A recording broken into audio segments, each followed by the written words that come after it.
How's it hanging, everybody? Welcome back to Tag Team, the Pokemon trading card game's premier podcasting trio. My name is Riley Hulbert, joined, as always, by my good friends, Mr. Andrew Mahone and Mr. JW Kriewall. Folks, how are we doing today? Doing great, Riley. I have, at this point, it's crunch time with the documentary. It releases in 1 week. That's from Monday at the time of recording this. It's almost done being edited, but like at this point, I'm just like kind of refining things, fine-tuning things. It's all laid out, it's edited, it's like all the content's there, but I'm just kind of tweaking things, and I'm really excited about it. I'm just, combing over it again and again, and I'm just really proud of the project, and I hope that people like it. So I'm stoked to release it. It's kind of like consuming every waking thought I have right now is like trying to get this thing like ready for release. And there are still some moving parts. Like I might come into I know I'm going on like a huge rant tangent right now, but there's like this huge moving part. There's this huge moving part that like is still in motion. So this guy named Mike used to be a photographer within the Pokemon trading card game sphere, and he used to run a website called MS Pokemon, and he used to host all of his pictures they took at like major Pokemon TCG events on this website. Not unlike the way Doug Morrisoli kind of did with his Facebook and his relationship with the Pokemon trading card game, which like if you played from like 2012 to like 2020, Doug, because Doug was like at every single event, right, taking pictures. So like this guy, Mike Shell, he was the Doug of like the 2004 to 2010. Like Pokemon had a guy, his name was Mike, and he took very nice professional pictures of every like major event in the Pokemon TCG space. So like this guy literally is like the history of the Pokemon TCG. He had all these pictures on this website he used to host, and Pokemon never like paid him to take the pictures. They just like kind of gave him product and like put him up in hotels, and he was kind of just like a community member who took pictures. So like Pokemon, what I'm saying is that Pokemon does not own those pictures, because it was kind of like a handshake deal. Like you come out, you take pictures, we'll nab a few for the low cost of like a few booster boxes, and like you're enjoying your time at Worlds and we're enjoying your photos, and that's kind of the deal, right? Sure. And it kind of just was that. So like he owns all the photos, but he basically took down his website because of the cost of hosting it. So like, I did some digging, found the guy, and basically reached out and was like, your photos kind of hold like a very huge key to the history of the game. Would you be interested in sharing them with the community again? Because we'd love to see them. And he's like, yeah, sure, I'd be interested. I'm like, all right, can I send you a hard drive and you can just like put them all on the hard drive and I'll host them somewhere, like, and he's like, yeah, that sounds good. So I just sent this guy like a terabyte hard drive and was like, let me know. Because like all of his pictures are on CDs or like DVDs. They're like saved onto like literal DVDs, right? That's why he's got all his pictures of the game's history. They're all on DVDs. So he has to like transfer them off the DVDs and then onto the hard drive for me. So like took a couple of weeks, but he just messaged me and he's like, I'm done. He's like, it's 100 gigs of photos and there's just under 55,000 of them. Nice. That's fun. Dude. That's cool. Okay, so what are you hoping to unearth? Oh, there's pictures of everything, like every World's Grinder. I want to get pictures of Gino playing against Yamato at the World's Grinder in 2006. Dang. Yes, and I think he has those pictures because he took pictures. Like Gino told me that this guy was there taking pictures of him in the Grinder when he was playing against Yamato, because at that point Yamato was the best player in the world. So like Gino played against him and beat him. That's like kind of Gino's origin story in the game. That's like his first big accomplishment. His first notable thing that like started getting him hype is that he knocked the best player in the world out of the grinder. So if that picture exists, like that's like really cool, right? So like that's what I'm hoping to unearth in this monstrosity of, incredible 55,000 pictures. Like, I'll just run it through AI. Just run it through an AI to help you. Generate me a picture of these two. No, I'm saying to filter, to do the filtering. Yeah. But this guy Mike's been really nice, and I'm very thankful for him being so willing to share his photos with the community. He said that they're free for like personal use for like anybody to use and see. But he said like if anybody wants to use the pictures like for profit, that they should like email him and work something out. So like that's kind of what he basically is like. But yeah, everybody can like for whatever personal use. I mean, I kind of have to ask a little bit more like, okay, well, what do you consider a YouTube video, that might make like $100 in ad revenue? Like, do you want to work out a deal with that? Or are you going to like charge people to use them in YouTube videos? Like, I mean, really it's his prerogative, right? They're your photos. So like, I want to make sure I'm respecting like whatever wishes he has as far as like their usage and stuff goes. It's just like, as far as he's concerned, like I get it. Like you don't want to see your own pictures in like a commercial or something without being compensated. So like he should cover himself that way.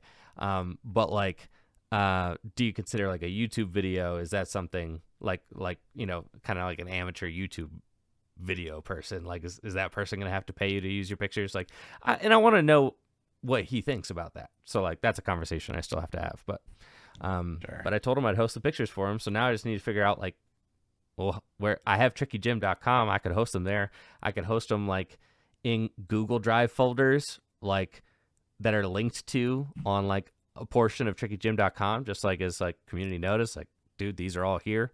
I have no problem paying for like the Google Drive space to host 100 gigs worth of pictures. That's like no problem for me. Like I would do that just to like have them in a public space for the community. So I don't know. There's like all these kind of things that I'm still kind of figuring out with it, but like I'm also incredibly excited. I mean, you can tell how excited I am to be coming into 55,000 pictures of the game's history by a professional photographer. Like my mind is like, I'm like shaking with anticipation, for when this when this thing shows up at my house. It's gonna show up. Don't know if it. No, when it shows up, it's gonna be awesome, and that is really sick. I will say the way you started that tangent with the like, it's like almost done, but it needs a little polish. Reminded me of my college days when all my papers were almost done and need a little bit of polish up until like 4 a.m. the night before it was due. So, I don't know if that's the kind of vibe you're going for, but that's definitely what I do. I think Andrew, I'm sure you work really well under deadlines. So this was good that you've kind of set a limit, a deadline limit, a release day. So yeah, September 1st. Yeah, can't wait to see it. A lot of hype for I was texting you the other day. It's like, hopefully this hits the right audience, right? Because it's either some kind of documentary, like a Smash documentary that kind of transcends the people that are really into the hobby, or it's really localized to just the people that that kind of were there at the time, which is again pretty small subset of YouTube. But yeah, we'll see how it goes, man. It's exciting stuff. Yeah, I'll be sad. It'll be on the TV day one. That's right. I might watch it twice. I might watch it and then I'll pass it along to Anne. She can watch it too. With ad block off as well. Yeah, with ad block off, exactly. So nice. Well, how have you been, Riley? That's like 3 or 4 views right there. I feel like the video could get 1 million views. I feel like it could, but like it could also get like, I don't know, a nice little 40K. Dude, the problem is like there's so much good content on YouTube. That's the thing, man. It's like there's all this good content that doesn't get appreciated, and then there's all this slop that gets way more views than it should, right? So have you seen now like the major epidemic of like the fully AI channels? Like, yes. Sports Explain stuff. Yes. Oh my gosh. It's so atrocious. I mean, but there are I'm like guilty. so many like really high bar content creators right now. Yeah, it's actually nuts. I mean, guilty as charged though of watching the AI slop content. Because sometimes I just want. I was watching one video the other day. It was like, Oh no, I think it was why AI. LeBron James is really good. Yeah, no, there was one. It was like it was like Life on the Oregon Trail, and it was just like an hour and a half of like facts and stories about. But now like the Oregon Trail like is forefront in my mind on a daily basis. Like I'm going to work, and I'm like just thinking about the Oregon Trail.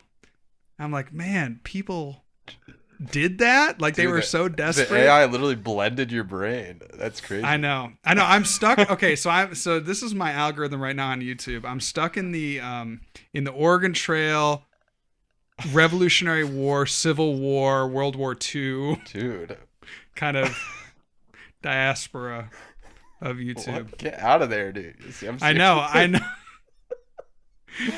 trying. I'm trying to get out. I'm trying to escape, but I'm just chilling there for now. Well, I think any like genre that's like I can regurgitate a bunch of facts, like that's right for the AI slop channels too. Some of them are not AI slop, but some of them definitely are, and I still eat it up like a little piggy. You're a little piggy, dude. That's crazy. I'm losing it, bro. I'm losing it because like I genuinely ask myself like who the hell watches this crap, right? You know, because I can't stand it. As soon as I realize it's not a real person, I'm like, get me out, bro, get me out. Yeah. Like it literally like makes me itchy thinking about that. So like you answering this for me like in real time, they like, no, it's you are the kind of person who watches. Well, I don't care about like, how I the can't content. Okay, it. so let me explain the thought process. Right, it's like I don't necessarily care about how the content is delivered, and that's maybe a moral failing on my part, and I'll accept that. But what I care about is, you know, the factoids and the trivia behind it. Right, so like I could read that as a list, and that would be interesting, or I could listen to it, you know, in like audiobook form. I could watch it on a YouTube video. Dude. Like that just doesn't really matter like how it's presented. It's just that it's presented. I think for me what's hard is like there's tiers of the AI video, right? Like there's the one that's like genuinely written by a human, but maybe they're not comfortable like voicing it, and like that's a thing. But then there's like the write me a script for an hour-long slot video on World War II, and then refeeding that back through and being like, voice this over now. I know. Well, it's only gonna get worse, man, because even if you're well, like let's say you actually put in the work. Let's say you actually put in the work and you did do, you know, in years past, like the Armchair Historian, right, is like this YouTube channel that does a lot of like war history, history in general. But, you know, in my case, I'm seeing a lot of the war history. But he could like train a model on his voice and his mannerisms. And like, does that still count? Because he like put in all the work to get to that point, or does he still like if you were to make a new video, would he have to actually speak it for it to be legit? Or could he, you know, steal his own voice in a sense to create the AI content? I don't know. Dude, okay. Here's the fact that you're even defending like computer generated content is so insane to me, especially when you're talking about like stuff like history and facts. Like there's no accountability for the freaking robot. Dude, don't There's even. no Okay, all right, here. that. Well, okay, There's let me counterpoint. Like, let me counterpoint. The human let me aspect counterpoint to you. Is gone. Let me counterpoint to you. Okay, so you so literally. we have okay, and I actually watched it. This is a world. You might this is just a be consuming fake AI news, and you have. Well, no this is idea. a Civil War fact. This is a Civil War fact that I learned. Okay, so in the Civil War, right? They didn't have telephones. They didn't have. Bro just Googled Civil War. Hold on. In the Civil War, just let me explain. Just give me my time to explain, okay? And I might pull it up if I can find the picture that it was specifically referenced. But in the Civil War, they didn't have phones. They didn't have communication layers, right? No they phones, didn't have no way. no ways to communicate efficiently. And so they would take pictures of the battlefield and sell those pictures to individuals, newspapers, etc., right? Because that's how information was shared, right? So you're saying like, I can't believe that anyone could create, fake media. Literally, they were doing this in the Civil War. This is not a real photo. This is like one of the most famous photos of the Civil War. Again, this guy like made a bunch of money back in the day. And this is like from Gettysburg. But he propped up this gun and he laid I think still living at the time, but like was going to die. Like he laid a soldier there to make it look like, to stage a photo in a more, artistically appealing way. So I don't want to hear. What are you saying? So I'm just saying that we have been modifying, we have been adjusting. The dawn of time, for sure. We have just been adjusting media. That's not like, this isn't true. This isn't a true depiction of like reality. It's been altered in some way. And so I'm defending in a sense that humans have done this angle. That's a forever. Your angle is so nuts, bro. The thing, part of the reason I think the AI channels are so popular though is I think the way people are consuming YouTube videos has just changed over the years. Like there's like a couple genres of people who watch YouTube. There's like the power watchers who like genuinely put on a video, watch YouTube for like 4 hours straight, and like that's how they spend their free time. But a lot of YouTube video viewers these days, I just like put on a video, leave it running so there's sound present wherever and with everything they're doing, and don't even like pay half a thought to like whatever's coming through that that speaker. Yeah, JW raising his hand. I kind of do that too sometimes, to be honest, where I'll just do like the YouTube podcast, but like I think that's a substantial portion of people, and that's where these AI channels like really thrive because they can just autoplay forever. Is so cooked, bro. He's fried. Yeah. He's got TikTok brain. He's got AI YouTube brain, bro. Holy crap. JW's the most cooked 30-year-old I've ever seen in my life. Holy crap. It's actually insane. Like that you're most of us like 30-year-olds still have. Most of us 30-year-olds are not that deep, bro. Like, that can't be. I think there's a difference though between like an AI slop meme channel and an AI slop Revolutionary War fact channel. No, there's not. Yes, there is, dude. Dude, there has to be. Slopified for sure. You're getting. There has to be. I know. I got the JW Army in the comments, willing to back me up. I know for a fact that there are other people out there with the same views. In fact, there's so many of them. And they may be afraid to comment, right? That's kind of the parlance of the day, is to not like, be accepting of AI. But I know they're out there, and there may not be an overwhelming amount in the comments. I know that they're out there. I know that some will show their face. So I believe. You may not comment. You may not make yourself be heard. But I know you're out there. Probably exist. Yeah. Okay. Yeah. And for JW's one person True. who comes to defend him, please back me up in the comments and let me know that I am valid for thinking that JW is the most cooked guy on the friends list for sure. That can't be true. When people like Alex Holtz exist, that just can't be true. Dude, Alex has kind of clawed his way out of it. I don't know. Really? He's gone Holtz on doesn't a even have cleanse, social media, bro. Yeah, he fought tooth and nail against brain rot. Yeah. All right, well. Yeah, Alex Holtz. He went to war. That dude, that dude doesn't even have Twitter or like Instagram or anything. He could only be so cooked. Like, Well, they say that good friends are supposed to be like mirrors, in that they show you your reflection, and so maybe this is a period for me that I need to reflect on some of the choices that I've made that have led me to this point. Let's all read a like book this year. Huh? I'm getting that the same way, in that like actually whenever I start to think that I'm cooked, right?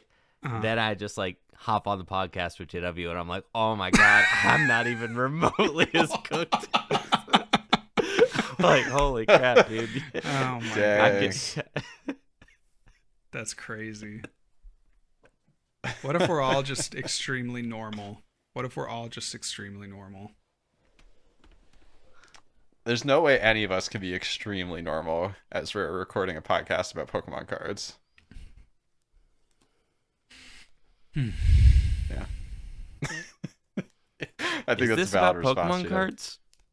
Yeah. Well, sometimes. So JW, was that your whole weekend? You just consumed AI slop and let your brain turn to gray slush in your skull, or?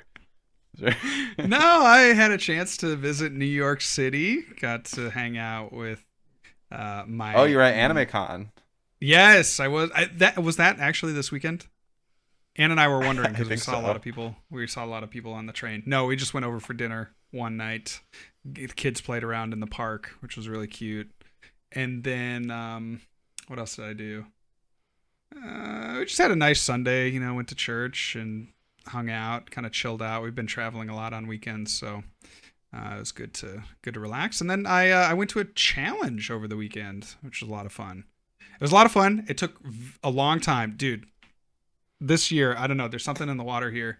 We had some pretty big challenges last year, but I've been to 2 challenges this year, and they both had more than 30 players, and so it was 6 rounds. And the one that I went to on the weekend, it was started at 7:00, but they actually like didn't start at 7 because there was a group from Philadelphia that came up, and so they like held the challenge, which is like 2 hours away, by the way, which is like blowing my mind as well. But anyway, they held the challenge like 20 minutes so the group from Philly could come up, and then it was a 6-round challenge, but every round went to time, and they were still doing +3 at time, and so I got home at 12:30. Ugh. That's brutal. Anyway, that was my weekend. How was your weekend, Riley? Oh, it was good. It was good. One of our friends is skipping town the week after this, so we spent some time with them.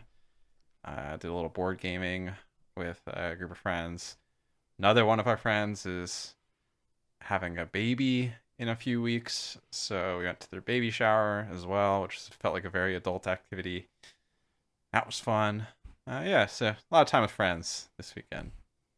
We did also play a little Pokemon Go because there was an event this weekend. Where Pokemon Go Eternatus? Eternatus event, yeah. I Which haven't honestly, got one of those.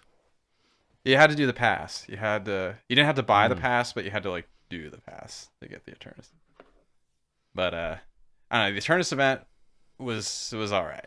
The whole Eternatus experience, what they're trying to make it so you can't like instantly rare candy your Pokemon to power it up because it takes like 10 times as much candy as everything else. But the grind of just doing the raids endlessly and not catching new Eternatus is not as fun as like the other raids where you catch new guys. So that's my critique of the Eternatus experience. But we had a good time. We had a good weekend. Nice, man. Nice. Yeah, super happy, all said. Well, I guess we got to do this podcast thing, but let's talk news. JW, what's been going on in the scene? Yeah, we got some new products that have been released. There's actually a couple of things that are one that has been confirmed and one rumor. The big rumor is that the Trick or Trade bundles for this year may include some specialty Pokemon. People have been joking on Twitter about what if it includes the Moonbryon, but with a little Pikachu Jack-o'-lantern stamp, or what if it includes the Alt-Art Gengar VMAX, or what if, you know, the Trick or Trade bundle includes the Gengar from the Chinese exclusive Gengar. That's one that I've seen as well. But they're saying that they may have the description for this year maybe indicating the set will feature exclusive cards. So, you know, what does that necessarily mean? They've been pretty tame in years past with what they've included. No, you know, IRs, SIRs, full arts, that kind of thing. But maybe that changes this year. So there's a bit of speculation on that. And then the bigger news, bigger confirmed. Dude, not news, the scalpers ripping the trick or trades from the children's hands. I know, dude. Imagine if Pokemon makes. Almost... Yeah, I'm imagine picturing if Pokemon just like makes... a 35-year-old man going trick or treating and like trying to see as many houses as they can hit. You know, that is a good point, because I think one of the benefits of the trick or trade was just that the set was bad. Outside of, you know, just the little stamp, right? So everything's hollow. That's kind of nice, but, you know, it's a pretty mid set in terms of like value of any of these cards, right? And that's kind of, to me, a huge benefit, right? Because you're giving it out to kids. The intended audience, I guess, for all Pokemon cards is kids, but really for trick or treating, you're like, you know, bringing that subsect down even further. And so that was certainly a big benefit, is that we weren't seeing a lot of scalping, or at least to my knowledge, with these trick or trade packs. But one thing that go ahead. I was gonna say, that's kind of, it's the perfect thing, right? Because it's like you want the kid to not be toting around a potential, you know, $100 bill, you know, on trick or treat night, right? Like, it's like these are all bulk cards. Yeah. You give them a cool hollow pattern, you know, but like I'm kind of just giddy at the thought of like Pokemon really messing it up. Like, how insane would that be if it's like kids are getting like, but the kids won't get them. The trick or treat packs. Like, how messed up would that? It's really messed up, right? But like, what if there was like $1,000 card? Yeah, or they made like a special art or something, right? Like, it wasn't an existing art, but they maybe made new artwork for, you know, new full arts or something. Yeah, that'd be crazy. Right. A horrible time. I'm into it. I'm into it. Yeah, no, I'm not into it. I mean, it's too late now. They have to have already, you know, printed everything at this point, right? It's probably hitting store shelves any day now. So we will see. We will see. But one confirmed piece of news in terms of product is the Team Rocket's Ultra Premium Collection, due for release in November. This follows in the template of the other UPCs that we've seen, except with this, they are printing. Well, one of the interesting things is that, at least in the promo pictures, they have a Team Rocket's UPC with 2 packs of Destined Rivals. I don't know how they got to that distribution of packs, but very interesting to have kind of the Team Rocket UPC and actually not contain any of the Team Rocket set. The big news here is that we are getting a Team Rocket's Moltres, which is, at the recording of this podcast, the second most expensive card in the Destined Rivals expansion, but it will be getting a promo stamp and released in this UPC.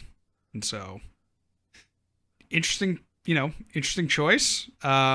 Potentially has some kind of ramification for like the value of this set, if now people can get that chase card as a promo. I don't know.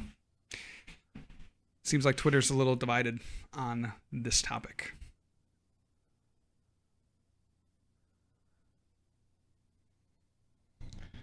Yeah, I don't know.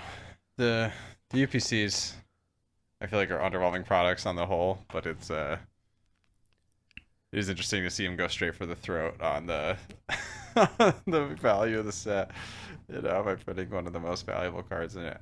And really, the only thing they could have done worse was the Mewtwo himself.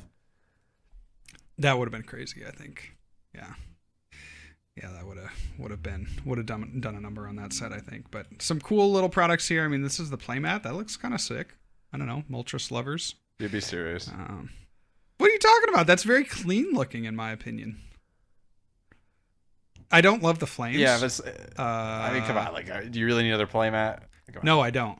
I don't even use playmats. So this is of no consequence to me. But it looks good. I mean, I can appreciate when they have a playmat that isn't just the Pokemon art in the middle with nothing else. I mean, this kind of has this like, is great. I think this is a nice mat. I don't love the flames, but it is. I actually do love I feel like the flames really give it that extra kind of. Nah, it kind of looks like. It kind of looks like that this mat is fire, bro. Kind of looks like if Guy Fieri. If Guy Fieri mental designed subterfuge to make you think the mat's on. That's really awesome. Anyway, so there's that news, and then anyway, the Civil War. Yeah. All right, so my toxic trait, and I know that this is toxic, so don't tell me in the YouTube comments that this is toxic, because I know it is, and there's just nothing I can do to resolve the fact that I still have this take regardless. I think like the rare cards, the chase cards, they should be rare. That's what I think. They should be rare. I hate it when like Pokemon makes the chase card like easy to get. I feel like that just, to me, it's like even if the artwork is cool, it's like, oh no, this card is like, anybody has it, everybody has it, right? To me, like the exclusivity of it makes it cool. Yeah, I hear you.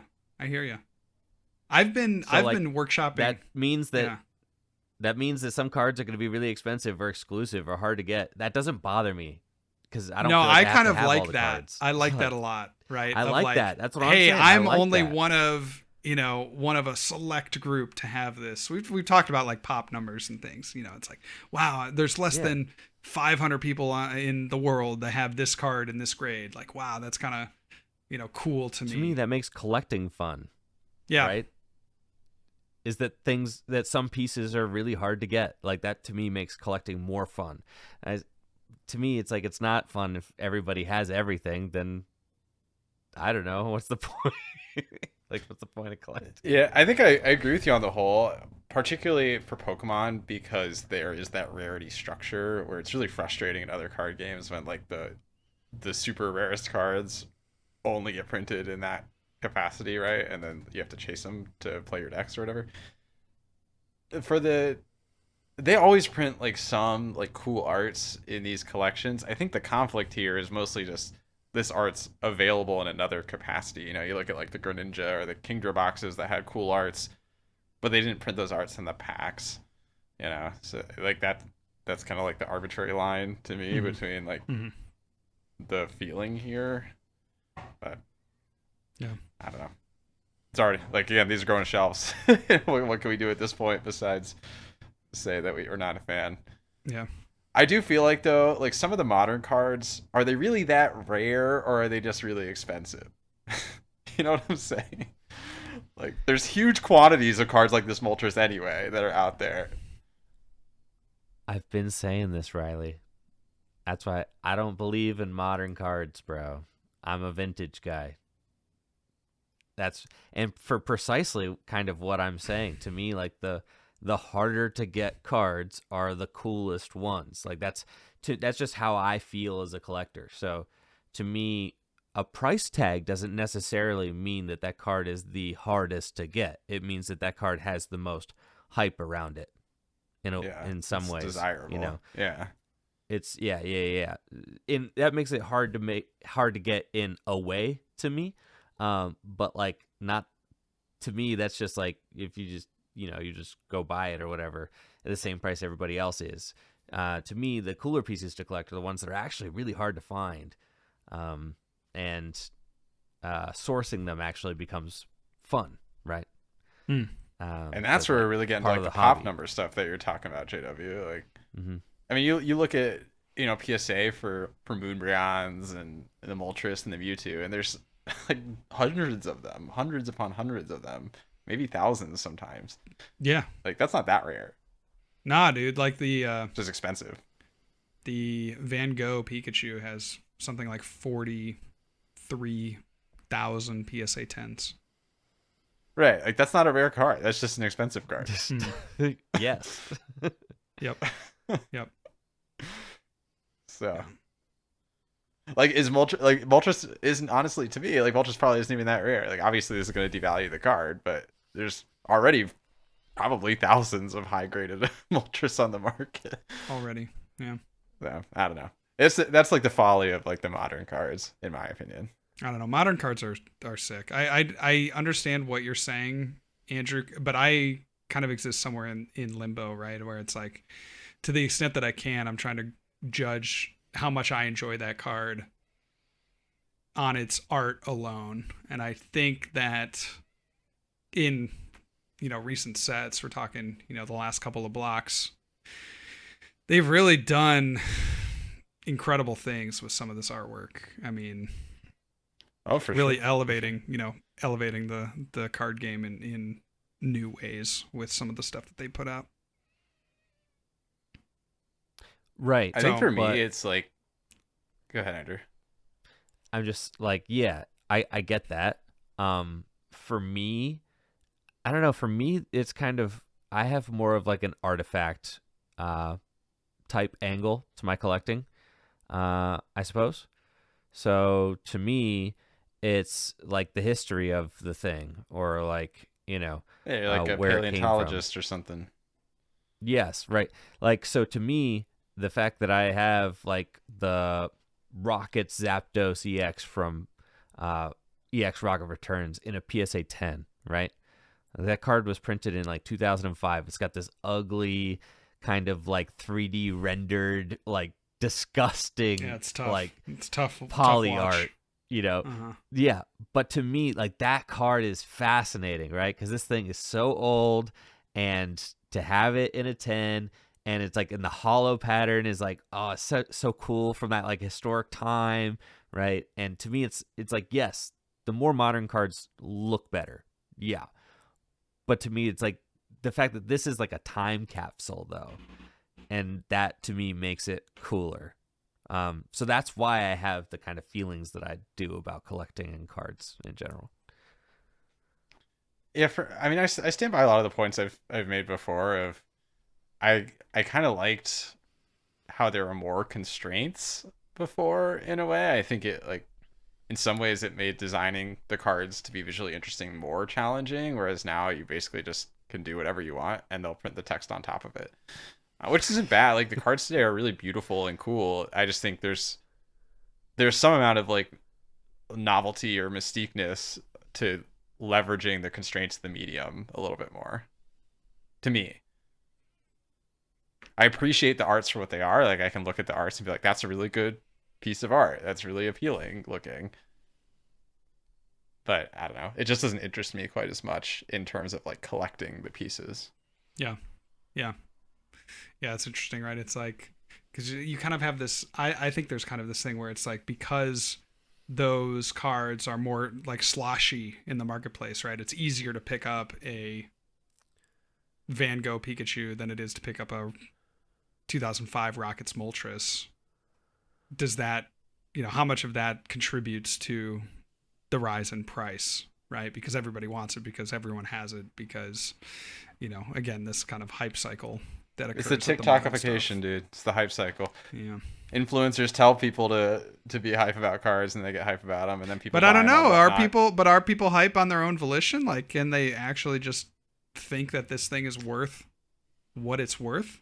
And obviously, people are willing to pay it, right? Because we're seeing modern. I think a lot of what happens these skyrocket. days is there's folks who watch way too many AI videos. Their brains turn to gray matter in their skulls. Right. They're on Whatnot clicking buy for everything that comes up, and then that becomes market price, and then that's what it's sold for from then on. That's what I think is actually happening these days. If you want my genuine take.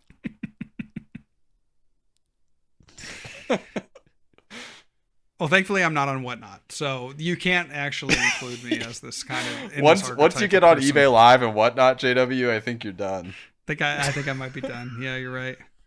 You're right. Once I'm sending galaxies to the TikTok Live creators, Then you can And say I'm roses cooked. and But stuff. until then, Yeah.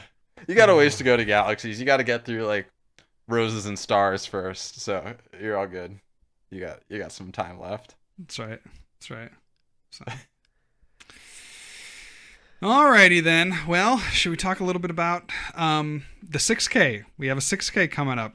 Andrew, there's some news surrounding that. Yes, there is. We've got the Mega Evolution 6K doubleheader happening at the end of September. Was it September 27th and 28th? Yes. The weekend of September 27th and 28th, we've got a $3,000 cash standard event happening on Saturday, September 27th, featuring the newest cards from Mega Evolution. And on Sunday, a Gym Leader Challenge 3K with the new cards from Mega Evolution as well. And folks, I believe that both JW and Riley are going to be in attendance. That's right, a tag team meetup, commentating and producing and bringing that 6K to life for you all at home on Tricky Gym. So I am very excited about that and cannot wait to produce that event with you guys. I think it's going to be a ton of fun. Yeah, that'll be sweet. Just Yeah, bought I my sure ticket. do, Andrew. I sure think it'll be fun. Just bought my ticket yesterday. So, yeah, looking forward to it. I'm locked in, man. Be great. It's going to be awesome. What do you guys think is going to be the most successful Mega Evolution? Offer it. I mean, we've been kind of hyping Manectric. Guardy, bro. Easy. It's just But I don't even Guardy. think it's the best. I mean, it can't be that good in the Gardevoir deck, right? Let's see. Well, I mean, you have a Curlia available a lot of times, an extra Curlia that you could just spawn into You a just gotta- Guardy and Yeah. just one shot whatever. Yeah. Yeah. Okay. Okay. Maybe. While Maybe. also presenting like 300 and what? 340? How many HP? 350? 360, I think. For the Mega Gardevoir. 360? I don't think it's 360. I don't think it's 360. Dude, what the heck is? It's got to be 350, dude. Look it up before you speak. I hate that I'm. Oh my gosh, it is I 360. hate that I'm. Oh my god. Yeah. Yeah. You, talk about who's oh my cooked. god, it's 360. You're the cooked Yeah. one. Yeah, man. Well- So now, granted, it might have 340. There might be 20 damage on it. It's But like anyways, a you're presenting 360 hit point Pokemon off an Iono to 1, doing infinite damage. Like you play one of them. You play one, right? Like I don't know. I That don't know. thing's your That's what I. that That's what thing's I'm your trying to Blood figure Moon out. Ursaluna, dude. That's your Blood Moon Ursaluna. It's like, all right, we're gonna go Iono, Mega Guardy, go. Isn't it? Like yeah, your I opponent has suppose. two I mean, prize- that's certainly like the lowest impact Mega, right? Because if you look at the other ones, I mean, maybe Kangaskhan, you can make an argument for lowest impact. Okay, I guess I kind of contradict myself there immediately.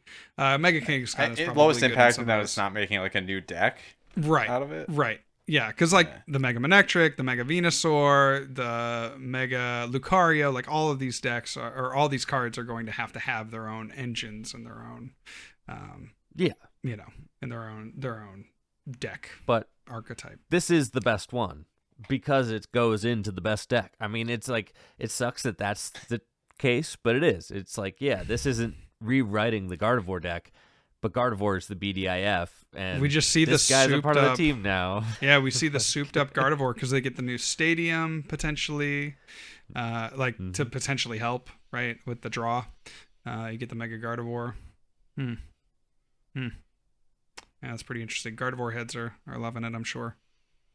So And you can never bet against Guardy. Let's all the times we bet against Guardy has really made us look like a bunch of idiots. So yeah, I'm done doing that. For sure. Yeah, I'm real done. Yep, nope. Guardy for life. Guardy BDIF. Like, I'm not even gonna stutter anymore, man. Well, I think it was something. I was watching a YouTube video the other day, and it was talking about like what? It's like, why Guardy? It was like always broken or something. It wasn't very well made, to be honest, and I don't think they really understood, to me, why Guardy is really broken, and that it's just the card is not future proofed at all. So anytime there's any semblance of a good psychic Pokemon printed, like Gardevoir just takes advantage of it and it stays good because there's always new psychic Pokemon that are printed. Yeah. And it doesn't even have to be like, it doesn't even have to read that good by itself. It just has to read good in the context of Gardevoir, you know? Yeah. So like Literally, yes. Totally. So Gardevoir just not being future proofed at all is, to me, why Gardevoir has stayed so good. But then they do stuff like print cards that fit explicitly into the deck like this as well. So it's a mixture of like direct love and indirect love. But yeah, just gotta believe in Guardy, I think. Just too good. Well, that'll be interesting. The Yeah, card itself is too good individually. We'll talk a bit Yes. more, I think, about the impact of the Mega Evolution format. You know, as we get closer to the 1K, we're about a month out from the 6K, but we still have events in current format. Right, the new season is right around the corner. We have events for the 2025-2026 season starting very soon, and there's still some discussion to be had about current format.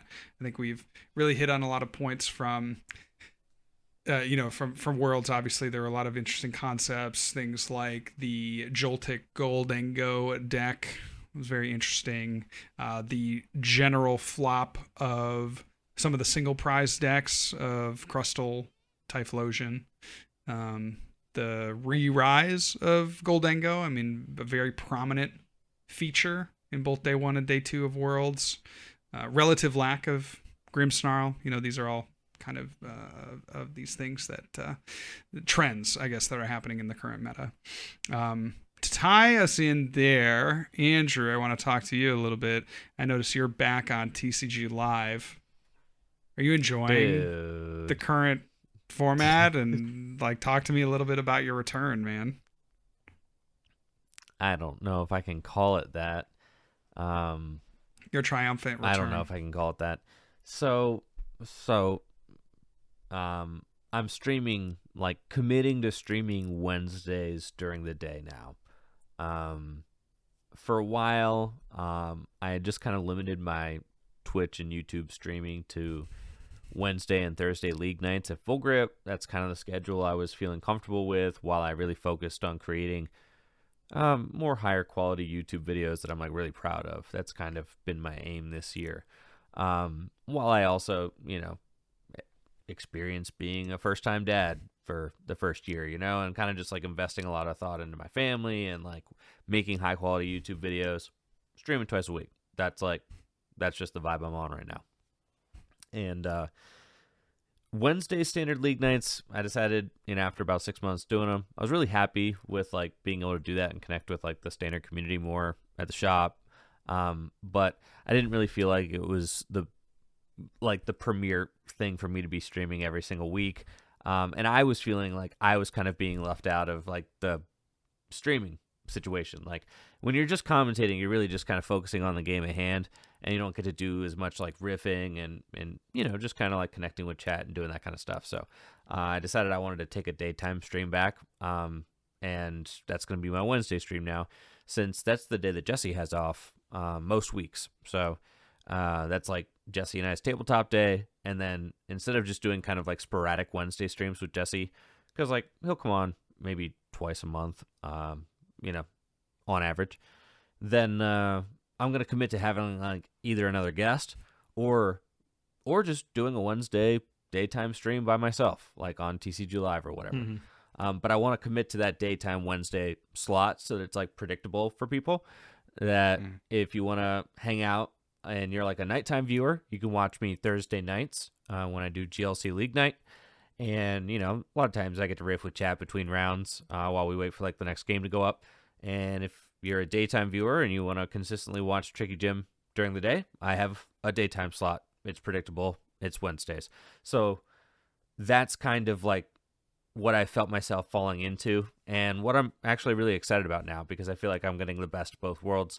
I'm getting to do a little bit of tournament production, which is something I'm really passionate about, but then I'm also getting to just kind of connect with the community either via, hosting a guest that I can chat with and play games with, or just, having a one-on-one with me and chat. So yeah, that's kind of what I'm doing now. And yes, I did play TCG Live by myself, one Wednesday. Is that my triumphant return to TCG Live? Like, no.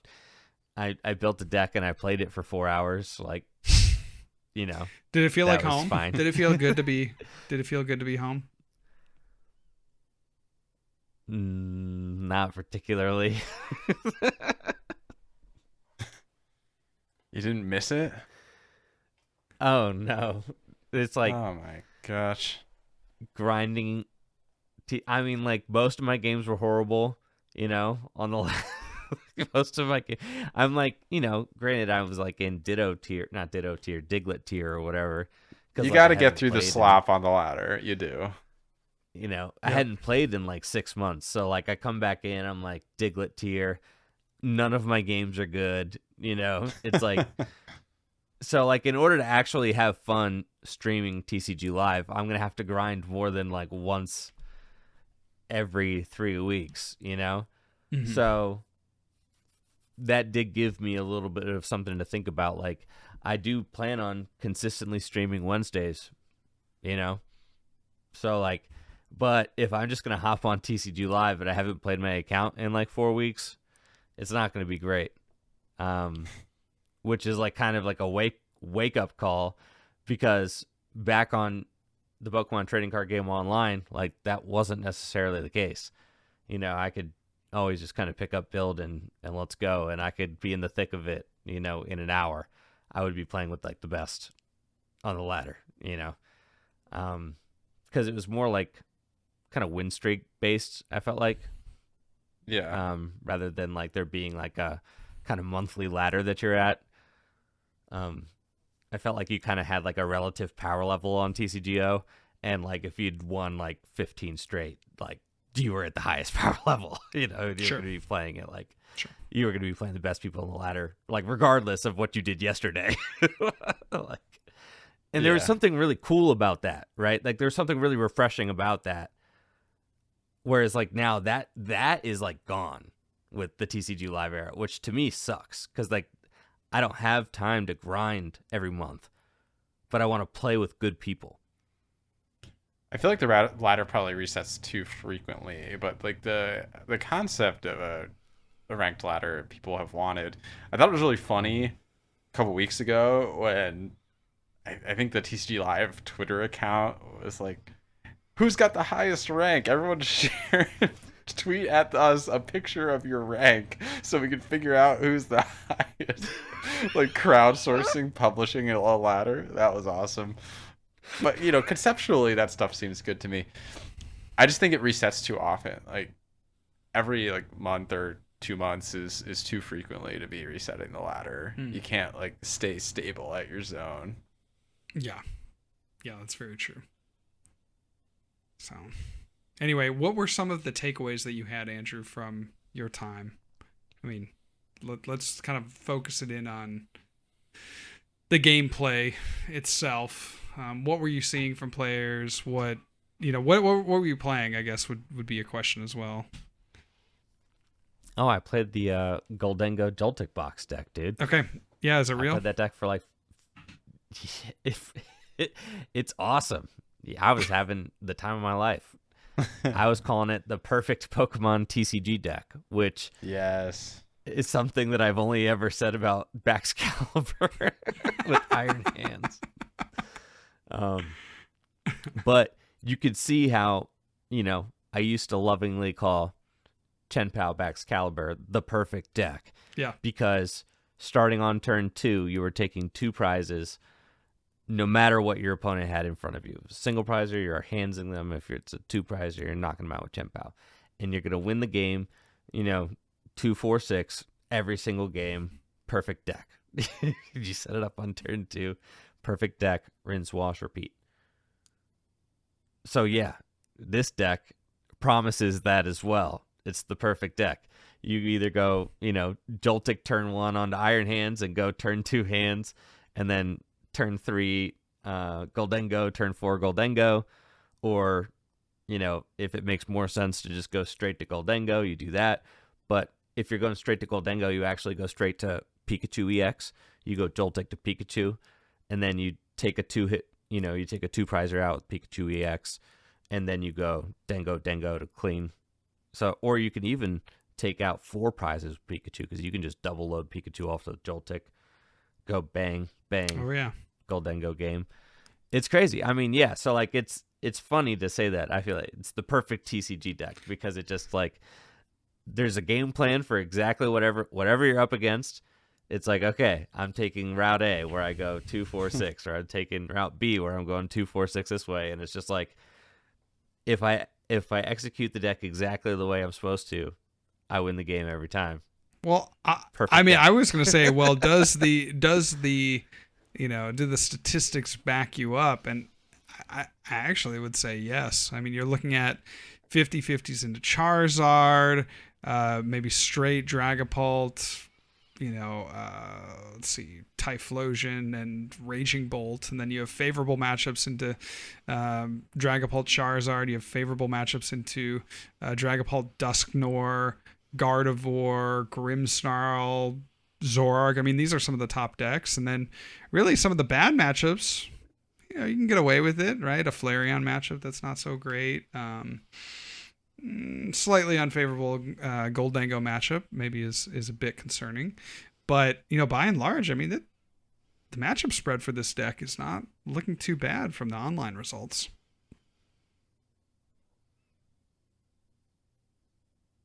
That's all that to say. I think there Who knew? might be some like, credence like, there. did I stutter, bro? It's the perfect deck. Would that be the deck? Bro. I do not just call every deck the perfect deck. This is the perfect would that deck. be the deck that you play?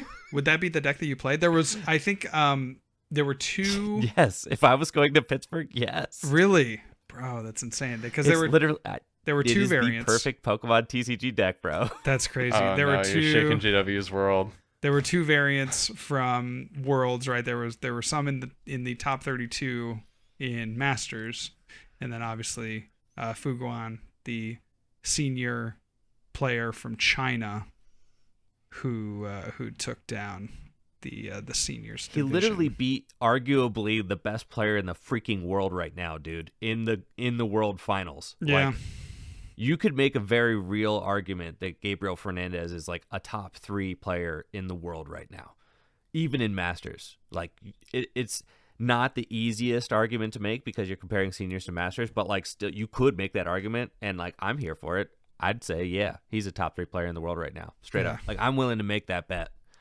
I'm willing to make that bet right now before he plays his first Masters year. Like, we'll see how that buffs out, but I bet he's a top 3 player in the world coming in, which actually I think is a really interesting and kind of fun thing to say, right? Because I don't know that we've ever had a senior player coming into the Masters division with as much hype behind him as literally Gabriel Fernandez, the best seniors player of all time.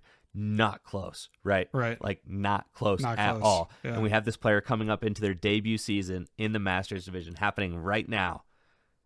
And the perfect freaking Pokemon TCG deck took him down in the World's Finals. That's what I'm saying, bro. Like, literally, who else That do you deck need had to a beat, really bro? good matchup against him, to be fair. Yeah, Well, it had a 'cause good it's perfect deck. It's got good matchups against quite a bit. No, Yeah. I know, but the Zorg matchup in particular is like extremely good. Mm-hmm. Well, and he played it well too, right? I don't think a lot of players, I mean, given the extra day of prep, maybe you find these lines versus, day of, but, using Jolting Charge twice, right? Making sure that you have enough energy in play to accommodate the Zorarks. Well, I think in that the they're gonna interviews throw. they said they did prep a ton, like in that extra day. Yep. In the like pre-show interviews. Yep, exactly. I'm sure both players did, right? But Yeah, without a doubt. So, because I think I heard, yeah, that's not to detract from Fuguan. It's just more so like, but let's but not- at the same let's not time, like shame Gabriel Gabriel was kind of saying he felt the matchup could go either way, right? Like 50-50 on that. So, what are you gonna do? Say in the World's Finals, like, yeah, I think I'm gonna get my butt whooped. Like, I think pre-World why do I Finals. recall that? Like there was an interview maybe like a decade ago where something similar happened, but I don't know. Maybe I'm just fabricating that. Nah, Yeah, man. sure. If I'm Gabriel going to the finals, like, yeah, this could go either way. Bro, it's 100-0 matchup for me. Kids got no Yo, shot. I Every wonder if- matchup's 100-0 for me. I wonder if Gabriel Fernandez would interview with me, bro. I'd love to get an interview with him for the channel. You Get know, it for your World's Finalist video. Huh? I could do that. Well, shoot, I could do that. But yeah, I don't know. Yeah, it'd be really fascinating. Like, I'd love to talk to him before his I've never talked to him before, but I'd love to talk to him like before his first year as a Masters run, before his first couple of regionals. I will Get an say, idea Andrew, I think what he thinks. your theory holds weight. We've seen a lot of the seniors aging up, like sustain their success going into Masters. Isaiah, John Egg, Reagan Retzloff, just to name a couple, like Piper Lapine. Like, there's so many examples of seniors that have aged up into Masters over the last decade who have just sustained their level of success almost off rip in the Masters division. And the benefit of being a senior is you're young and you don't have a lot of responsibilities either. And so, like, when you're in that age bracket, of a senior aging up into Masters your first couple of years, like, you got nothing but time and you're on top of the world already going in. Basically the perfect place to be. Well, I think a big part of it is the confidence too, right? It's like, I don't think a lot of these kids are intimidated by anything. They're like expecting to win. They are confident in their abilities. I mean, that's a good trait to have, right? If you want to perform at the highest level, I think you have to have that kind of, I don't want to go so far as to say ego, but you have to have that kind of swagger. So I'm sure that plays into it as well. But okay, bringing it back to we're progressing toward Pittsburgh. That's the first U.S. regional. Obviously, there are some regionals overseas before then. But where would you guys are both not going to Pittsburgh. I am going to Pittsburgh, so help me, guys. Where would your prep be at 3 weeks out? Like, what decks are you kind of eyeing up? Maybe, Andrew, you've revealed your hand saying the Gholdengo Joltik box would just be what you'd be grinding. But give me like a strategy as you're thinking about heading into the first regional of the season. What are you thinking? Would you play it relatively safe? Play kind of a known archetype? Would you try to be figuring out a rogue deck? If so, what's good out there? What are you eyeing up? Where would you be at this far out? Well, I think when you compare to Baltimore from a year ago is kind of the most salient comparison. The meta shifted a decent amount coming out of Worlds, because I feel like we learned a lot at the World Championship last year about the format and the way it was getting played, and Reggie Drago being like so good and all those such of things. I don't feel like we had that same like kind of discovery at this World Championship. I mean, when you just look at the stats versus what we predicted, it was, broadly speaking, the same in our S tier decks for the finalists. So right. I don't feel like there's as much of like a shift or a discovery that I would expect coming out of this World Championship as compared to last year, which means, like, I think a lot of the same things that we said are largely preserved. The decks like Gholdengo and Gardevoir and Dragapult are still on top. And my advice is the same advice I would have going into Worlds, and that's just play the heck out of the one deck that you really vibe with from those like top 3 or 4, and that'll carry you through, Yeah. And so for you, JW, we were talking before the cast about you were running some reps with Dango. I actually like Dango for you a lot because you were one of Dango's strongest soldiers for this past year.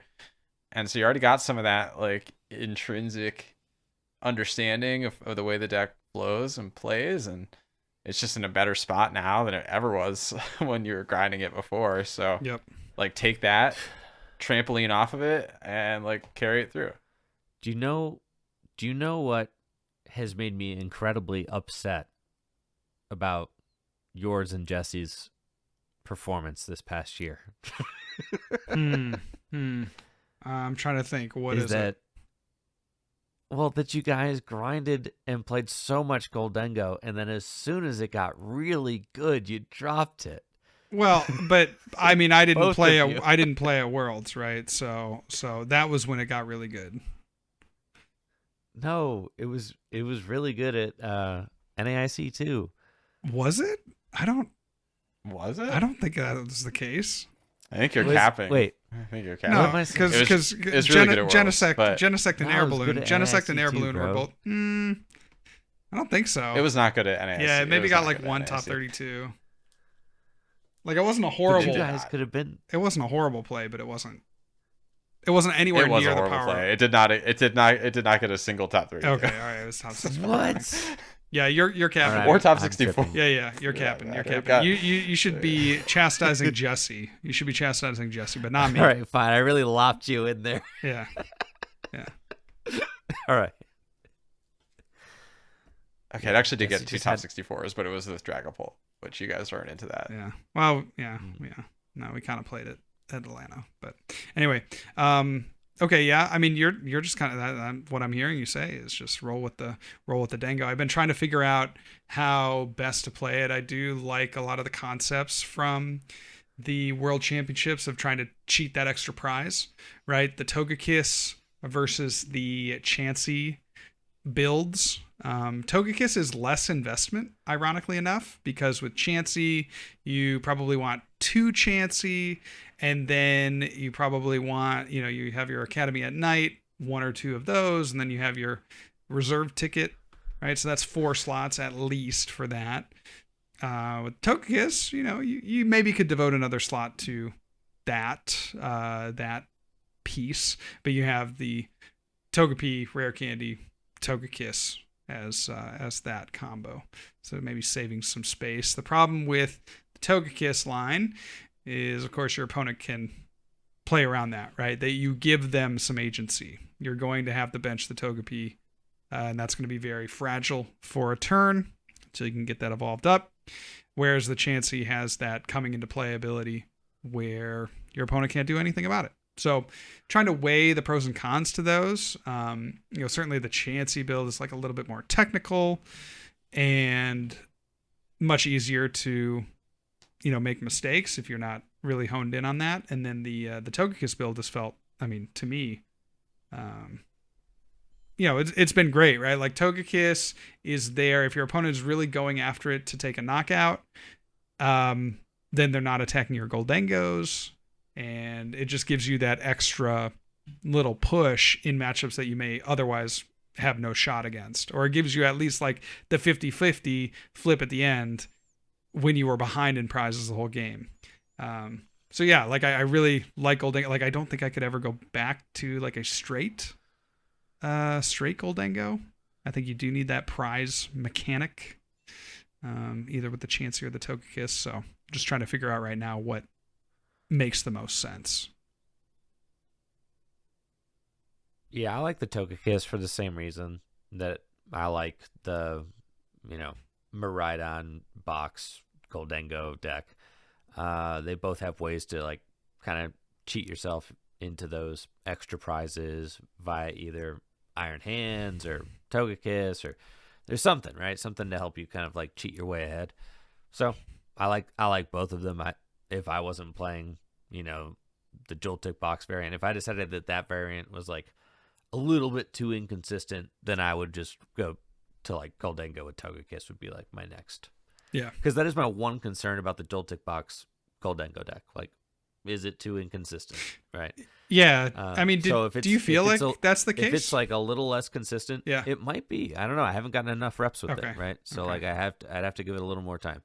But like if I decided that this thing bricked like a little bit too much, then I would go to the Gholdengo with the Togekiss. 100%. I mean, Piper prized 3 Gimme Ghoul in top 8. I mean, we could be talking about like a Gholdengo deck. I know. Being in the finals if like something like that doesn't happen. So yeah, dude, like that deck is actually, I think, far better than its world performance showed. That's kind of what I think too. I kind of think that as well. And maybe that's a bit of cope, and maybe Pittsburgh, like we'll see a few more, obviously the online tournament scene, and then we have a few in-person events overseas in other areas to, get a better idea of what players think and what they're respecting just overall in the format. Will players be playing some of these techs that we were talking about heading into Worlds to respect Gholdengo? I mean, it certainly doesn't seem like it, but is Gholdengo still going to be this like 30% meta share? Like, also probably not. That seemed a little definitely not egregious. So, yeah, some interesting things to. I think Worlds lends consider. itself as well to just more concentrated metas because there's only a specific subset of players that are going to the World Championship to start, and they're like very much gonna be in pods of people, right, who are all playing like kind of the same deck or similar decks with like one or two card changes. So this was like, especially with the new qualification format, I think Worlds was always going to be maybe a little more concentrated this year. And Gholdengo really didn't like blow us away at Worlds this year. I just don't see any reason, like at least in the immediate like next tournament, that people would really be eyeing up like Tekken for Gholdengo. Now, if Gholdengo just completely blows out of the water in like these more international events, that might change the script a little bit. Yeah. But I don't know. And like even just looking at the matchups that you have on screen right now, JW, the Joltik box and the Gholdengo, like a lot of the favorables and unfavorables are similar. Yeah, you can squint. You can squint and there's a couple like more niche archetypes that have like some matchup swapping here and there, but like, do you really care about like the Ho-Oh Armor Rouge box matchup one way or the other? Probably not. Right. Like, you're losing the Crustle either way, whether it's 10% or 20% win rate. Like, I mean, that doesn't really matter. So it kind of depends on how you want to slice and dice.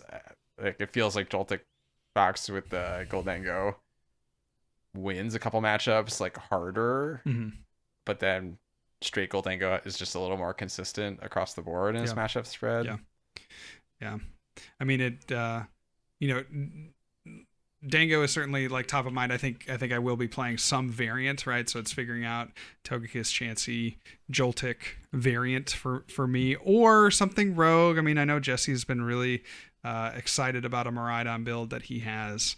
So, may put some time into that. I'm hoping to kind of get that out of our system as soon as possible. But, I said that at Worlds, 2 years ago and opted to play Guardian. That was a pretty abysmal tournament. And obviously Jesse had the tournament run of his life. So, I can never quite count out the Miraidon head, rearing itself inside me. There are two wolves inside of me, one like a normal person and then the other Miraidon head. So, are we just like, would you ever, I mean, again, you guys are not going to Pittsburgh, but if we were the testing group for Pittsburgh, would you ever try at this point to hop on the Guardy train? We played Gardevoir at a few events. I mean, I played it at Worlds last year. We played it at NAIC a few years ago. Like, would you try to get on the Guardy train even though that train has left the station? I'm a Dango head, bro. Yeah, you're just Dango. I would not get on the Guardy train. Okay. But that's because I'm on the Dragapult train. I'm riding that until the card's no longer good. Oh, yeah. No, he's been aboard the Dragapult train. Me, I was looking for a train to hop on, and mine is a big gold doodle. That's the train I'd be riding, bro. Absolutely. Yeah. Because the deck is good enough. It's a bunch of stage ones. Like, for all your big basic lovers out there, I don't really believe in a big basic form like deck in this format. For that reason, I don't like Joltik box. The deck that Jesse chose to play for Worlds really didn't like that like deck. Pure Joltik box. Pure Joltik box. Nope, didn't like that deck for Worlds. Like I don't think decks like like Roaring Moon EX are like good. Those kinds of big basic decks. I just don't think very highly of those in this format. But Gholdengo kind of gives you that next level of like, kind of big basic, beat 'em up style deck. I mean, it kind of is that. You just have to wait a turn, right? So true. And then you're that. So true. So like So it certainly has some appeal. It's not very complex. I'm knocking out what's in front of me, baby. Like, let's freaking do this thing. Yeah. So, like, I think Gholdengo will continue to be extremely popular in the same way that decks like Lugia were, right? Sure. Where it was like, yeah, I think it'll have that level of appeal. Sure. I think the Lugia player is playing Gholdengo right now. That's, yes. Okay, fair and enough. here's the thing, JW, you did have a good finish with Lugia at Baltimore last year. It was okay. If Gholdengo is the sister deck. Yeah, I mean, hey, you never know. Yeah, I can outflip my opponents. I think I can do that over the course of the 14 rounds. I can just outflip my opponents on the Togekiss or Chancy. As compared to Lugia, you don't strictly need the flips. With Lugia, you actually needed a lot of flips. That's true. That's true. Fair enough. With Gholdengo, the flips are more like matchup edging. Yes. You get that little bit extra matchup percentage with the flips. With Lugia, it's like, okay, my whole game comes down to whether or not this the capturing aroma flips heads or tails. Yeah. Yeah, that's funny. That's funny. All right. Well, we have plenty more to say in future weeks, guys. Do you have any kind of final thoughts on, again, where prep should be at for the upcoming season? I think pick your train and take it to station. Amen, brother. Amen. All right. Well, that's going to do it for us today, everyone. Thank you so much for listening. If you watched us on YouTube, please make sure to like and subscribe. Getting very close to that 1,000 subscriber threshold. So please help us to reach a wider audience with your engagement on the video. Leave a comment on Spotify if you wouldn't mind. And if you want to get more plugged in with the podcast and us as hosts, you can find us on X at Real John Walter for myself, at Smiles the Riles for Riley, and at Enjoy Friend or Andrew with the podcast at Tag Team Pokemon. Thank you all so much for listening, and we'll catch you next time.